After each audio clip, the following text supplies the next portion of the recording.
여러분 안녕하세요. 9988 촉TV의 나도성입니다. 오늘은 제26탄이 되겠습니다. 그동안 여러분들께요, 디지털 자산에 대해서 제23탄에서 그 중요성에 대해서 간단히 설명을 드렸었죠. 그런데요, 최근 들어서 디지털 자산 가격이요, 폭등을 하고 있습니다. 또 한편으로요, 정부나 언론에서는 우려를 표하면서도요, 또 한편으로 각국 중앙은행들이 중앙은행의 디지털 화폐 발행을 검토를 하고 있습니다. 그리고요, 우리 젊은이들은요, 디지털 자산에 대해서 묻지마 투자를 하고 있는데요. 왜 이런 현상이 발생을 하고 앞으로 어떻게 이 문제에 대해서 대응해 나갈 것인지, 오늘은 여러분들과 이 문제에 대해서 톡톡 얘기 나누도록 하겠습니다. 최근 들어와서요, 가상 자산의 가격이 급등을 하고 있습니다. 여러분들께 제23탄에서요, 가상 자산에 대해서 우리가 관심을 갖고요, 가상 자산이 각광을 받게 되는 이유에 대해서 간단히 말씀을 드렸습니다. 오늘 다시 한번 최근 가상 자산 가격의 급등을 보면서 왜 이렇게 가격이 급등할까 하는 데 대해서 간단히 정리해 보도록 하겠습니다. 왜 그럴까요? 이 가상자산 투자자들은 대부분 어느 계층입니까? 청년들이죠. 청년들은 어떤 사람들이에요? 다른 말로 말하면요, 디지털 시대입니다. 오늘 스마트 디지털 시대를 이끌어가는 주된 주력 군단이 우리 청년들입니다. 이들이요, 가상자산에 몰려든다는 것은 그만큼 이 시대가 디지털 대전환으로 급속히 몰려가고 있다 하는 것을 보여주는 게 아니겠습니까? 그래서요, 1세대, 2세대, 3세대 모든 가상자산이 한꺼번에 급등을 하고 있습니다.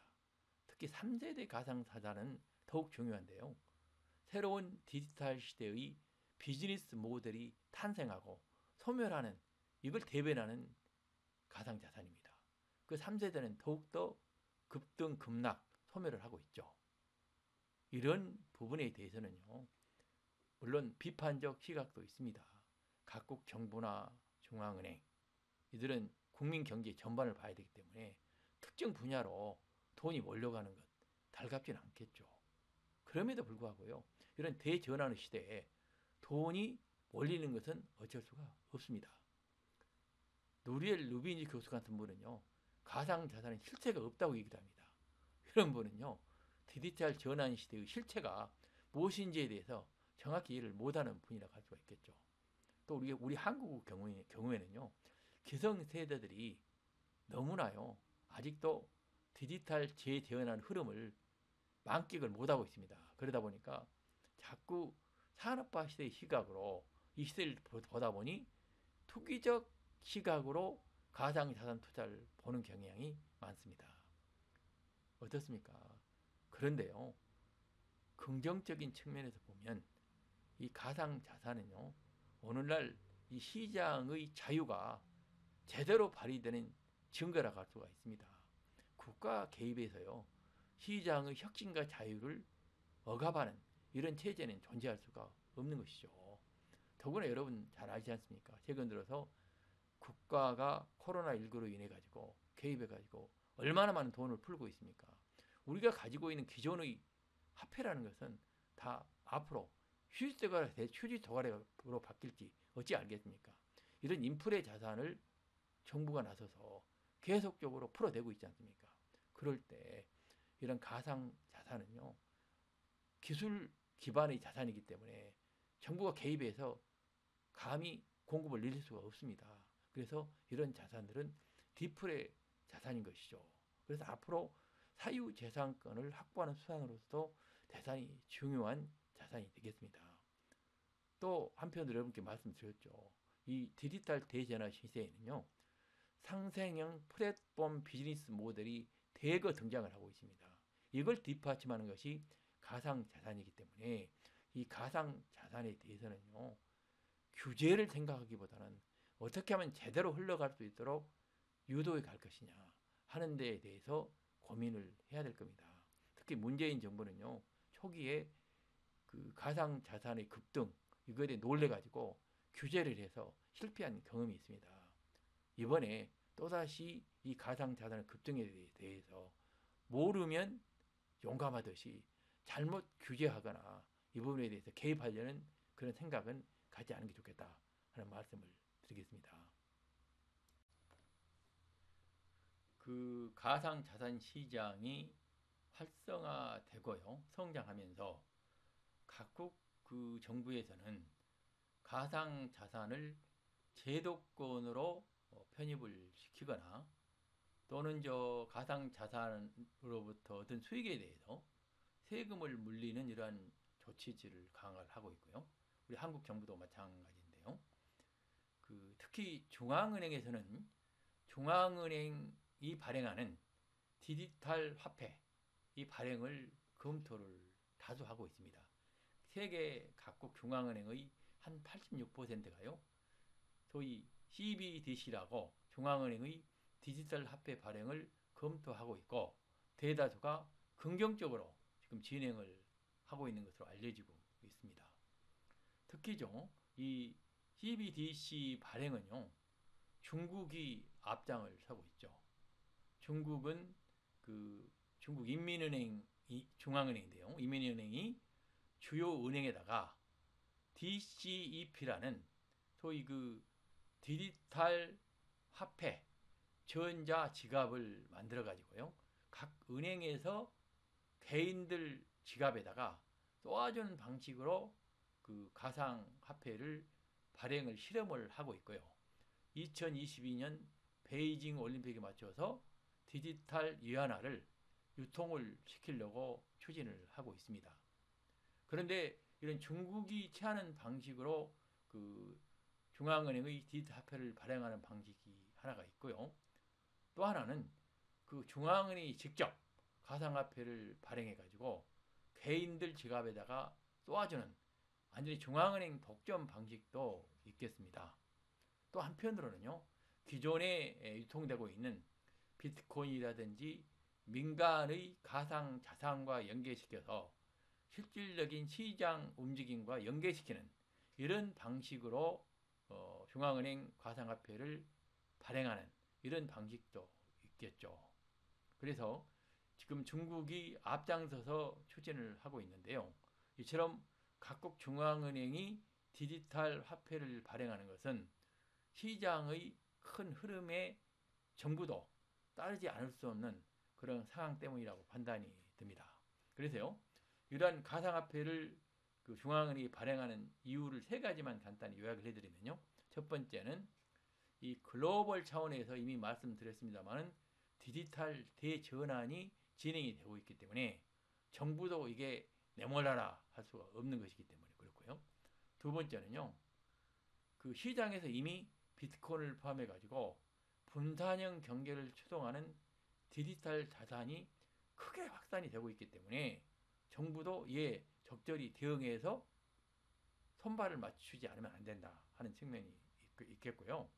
세 번째는 국가가요. 근본적으로 화폐를 발행하고 통화를 관리하는 역할을 갖고 있는데 이런 국가 존재 자체가 이런 시장에서 가상자산이 대체해버리면 국가 존재의 지배 권력 유지에 큰 위험을 갖겠죠. 따라서 국가라는 존재의 지배 권력 유지를 위해서도 중앙은행의 디지털 화폐 발행은 불가피한 상황으로 가고 있다 하고 말씀을 드릴 수가 있겠습니다. 중앙은행이 발행하는요 디지털 가상화폐는 양날의 검과 같은 역할을 한다 하는 말씀을 드릴 수가 있겠습니다. 이런 중앙은행 디지털 화폐는요, 필요성도 있죠. 첫째는 그동안 통화정책이에요. 은행을 통해서 간접적으로 이루어지기 때문에 실효성이 상당히 떨어졌습니다. 그래서 가상화폐를 중앙은행이 직접 소비자에게 따주게 되면 통화정책의 효과성이 높아진다는 측면이 있겠고요. 두 번째는 이런 탈세나 테러 등에 이용되는 불법 자금이요, 현재는 비트코인 등을 통해서 이용된다는 비판이 많은데, 이 부분을 중앙은행이 직접 확인하게 되면 추적하는 데 도움이 되겠죠. 또 한편으로요, 디지털 대전환 시대에 디지털 거래가 활성화돼야 되는데, 정부 중앙은행이 나서서 디지털 화폐를 운용을 하게 되면 대단히 효율적인 측면으로 작용을 하겠죠. 그리고 금융 소외자들도 많죠.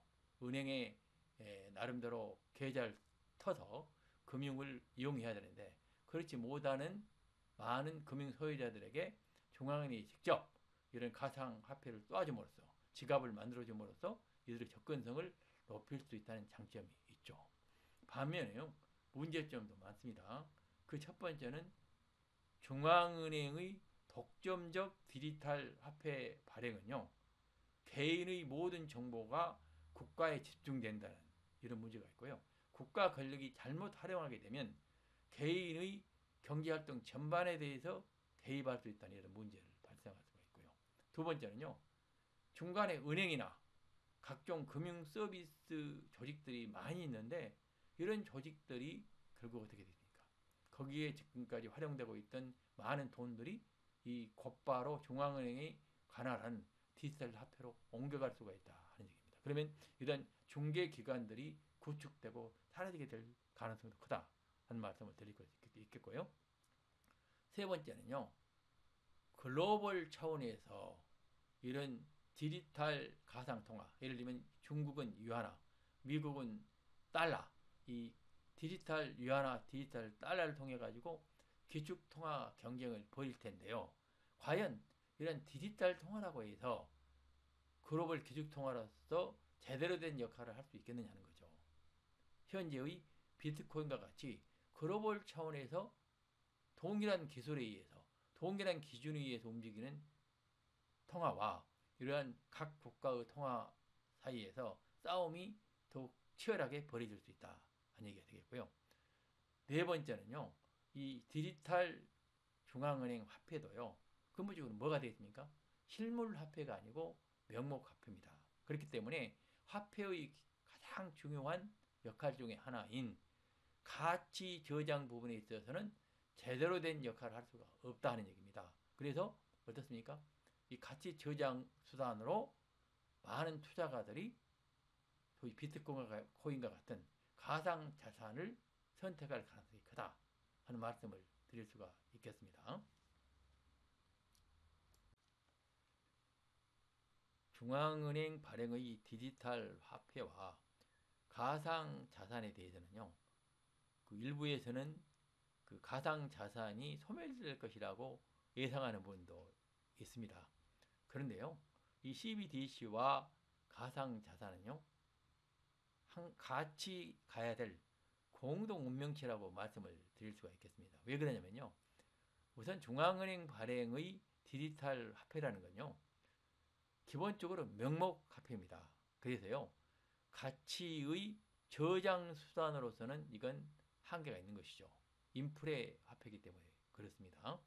가치를 측정하거나 교환하는 데는 도움이 되지만 저장하는 데는 한계가 있다. 그럼 어떻게 가치를 저장해야 되겠습니까? 그것은 가상 자산을 통한 방법이 가장 좋은 방법이라고 하겠죠. 1세대, 2세대인 그 비트코인이나 이더리움은요, 현재 그동안 써왔던 금이나 오일과 같은 이런 실물 화폐의 수단이 될 수가 있습니다. 다시 말하면 디플레 화폐라는 것이죠. 그리고 3세대인 이런 알트코인들은 이 네트워크 비즈니스 시대의 새로운 가치 투자 수단으로서 각광을 받고 있는 것이죠. 그래서 CBDC와 가상자산은 공동 운명체이자 보완제라고 말씀을 드릴 수가 있겠습니다. 그래서 이 두 가지 그 화폐가 자산이 공존하는 방향을 간단히 말씀을 드리면요. 첫 번째는 디지털 시대 명목 화폐로서 CBDC 도입은 불가피하다 하는 걸 들 수가 있겠고요. 두 번째는요. 이런 CBDC가 도입이 돼 가지고 국가 독과점으로 개인의 자유를 침해할 우려가 있기 때문에 이 부분의 문제를 해소하는 것이 중요한 과제라고 할 수가 있겠습니다. 그리고요. 세 번째는 이러한 CBDC는요. 블록체인 기술을 활용한 민간에서 활용되는 이러한 가상자산과 합리적인 공생관계에 들어갈 수밖에 없다 하는 말씀을 드릴 수 있겠고요. 마지막으로 네 번째는요. 글로벌 디지털 거래가 앞으로 계속 확산될 텐데 그 기축통화로 각국 정부가 발행하는 특히 유안화나 달러와 같은 이러한 현재 국제 기축통화로서 역할을 하는 통화들의 경쟁을 통해서 기축통화가 결정될 것인지 아니면 시장에서 기술을 기반으로 한 비트코인과 같은 이러한 민간의 가상자산이 기축통화로 작용할 것인지 하는 부분은 앞으로요 기축가 주목되는 상황이라고 할 수가 있겠습니다. 그 CBDC 발행은요 가상자산과 공동 운명체가 될 것이라고 말씀을 드렸습니다. 더 나아가서요 이 가상자산은 앞으로 그 디지털 대전환 시대에 우리 개인의 사유재산권 확보의 핵심적인 지름길이 될 것으로 기대가 됩니다. 이 디지털 대전환 시대에요. 가장 중요한 것이 개인의 자유, 소위 자유주의와 공동체의 민주적 질서, 민주주의가 균형이 잡히는 게 중요한데요. 가상자산의 경우에는 개인의 자유를 철저히 보장하는 수단이고요. 민주주의와 균형을 이루는 것은 CBDC라고 말씀을 드릴 수가 있겠습니다. 그래서 이 양자가 공존되는데 중요한 역할을 할 것이고요. 두 번째는요. 이 가상자산을 통해서 우리 모든 개인은요. 사유재산권의 보존과 확보 이게 가능하다고 할 수가 있겠습니다. 끊임없이 국가는요. 그 민주주의 또는 평등 이런 목적을 위해서 국가 조직이 개인의 자유에 개입을 하게 되는데요. 그런 경우에 개인이 스스로의 사적 재산권, 사적 자유를 확보하기 위해서는 이러한 기술 기반의 가상 자산을 통해서 본인의 재산권을 보존해야만 이게 가능하게 될 겁니다. 그래서요, 이 가상 자산의 미래의 전망을 좀 해보면요, 이 가상 자산은 근본적으로 디플레이 자산이라고 그랬습니다. 디플레이 자산입니다. 그렇기 때문에 가상 자산의 가치는 지속적으로 상승할 것으로 보입니다. 그래서 1세대인 비트코인과 2세대인 이더리움 정도는 계속적으로 지속 상승할 것으로 보이고요. 3세대인 알트코인들은요. 그 비즈니스 모델에 따른 부침은 있겠습니다만 앞으로요. 디지털 대전환 시대에 맞는 새로운 비즈니스가 끊임없이 창출될 것이기 때문에 이 부분의 미래 전망도 대단히 좋다. 이렇게 말씀을 드릴 수가 있겠습니다. 그런데요. 이러한 가상 자산에 대해서 우리 모든 개인들이 투자할 때 조심해야 할 사항이 있습니다. 지금처럼 묻지마 투자는 곤란하다는 말씀을 드리고요. 특히 2, 3세대 그러니까 이더리움과 같은 그러한 거래의 보장을 위한 그러한 디지털 화폐하고요. 그 알트코인과 같은 비즈니스 모델에 따른 이러한 그 화폐에 대해서는 항상 가상 자산의 비즈니스 모델에 대한 판단이 대단히 중요하고요. 이를 기반으로 투자를 해야 된다는 말씀을 드리겠습니다. 그래서 우리 9988 촉TV에서도 앞으로요. 가능하면 매주 1회씩 이러한 각 개별 가상 자산의 구체적인 비즈니스 모델에 대해서 간략히 소개해드리는 이러한 방송을 해보도록 하겠습니다. 여러분 오늘은요. 중앙은행 발행의 디지털 화폐 발행에 따라서 우리 가상자산 시장에 어떻게 영향을 미칠 것인지에 대해서 여러분과 자세히 살펴보았습니다. 결코 우리 가상자산은 CBDC가 발행되더라도 결코 사라지지 않고요.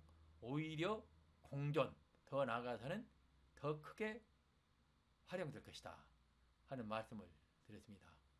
오늘 제 얘기를 듣고요. 좋아요, 구독 꼭꼭 부탁드립니다. 더 좋은 콘텐츠로 보답하도록 하겠습니다. 여러분 오늘도 경청해 주셔서 감사합니다.